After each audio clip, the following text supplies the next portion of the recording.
But first, Pickle, college football is nigh upon us. Mm-hmm. It's back.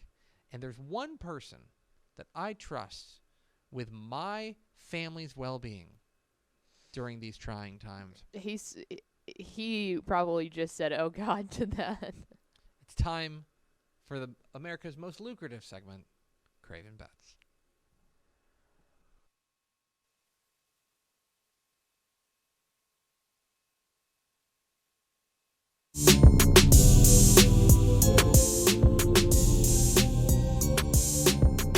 CravenBets is back once again, America's most lucrative segment on the internet.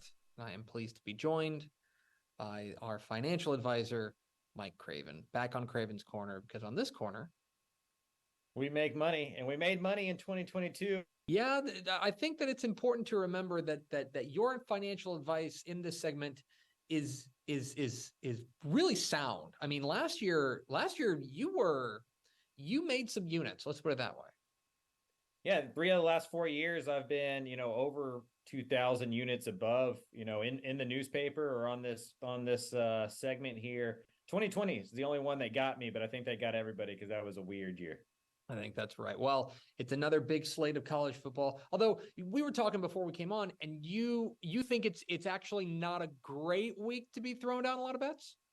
I'm a big believer in coming up with the units you like to bet on each game. I would lower that by 50% in week one and just have a little fun because we know nothing about these teams. We tend to know nothing about these teams, but with the transfer portal and all the new coaches, we literally know nothing about these teams. So let's get right into it. We will start with big game, big nude Saturday on Fox. TCU welcoming in Colorado. TCU entering as a 20.5-point favorite. And not only do you like the Horned Frogs to cover the 20.5, you're making it your lock of the week. I think I am. I think I would take them all the way up to 28 points.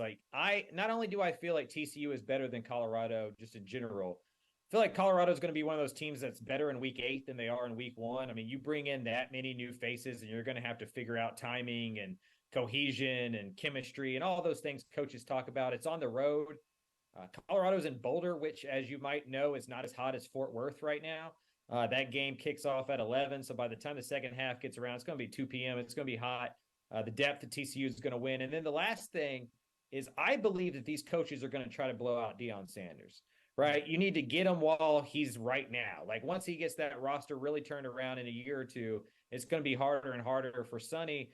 This is a team that's entering the Big 12, that's going to try to recruit DFW, who's going to get into the transfer portal. And it's easier to win those battles and keep the guys on your roster if you win by 40. Fascinating stuff going on there in Fort Worth. A lot of people are going to be watching 11 o'clock whenever TCU takes on Colorado. Thanks so much for watching that video. If you would like more and to be notified when they come out, go ahead and click that subscribe button right down there. You can also watch Texas Football Today every day live at noon on TexasFootball.com, Facebook, Twitch, and right here on YouTube. For more of the best coverage of Texas football in the Lone Star State, go to TexasFootball.com/subscribe.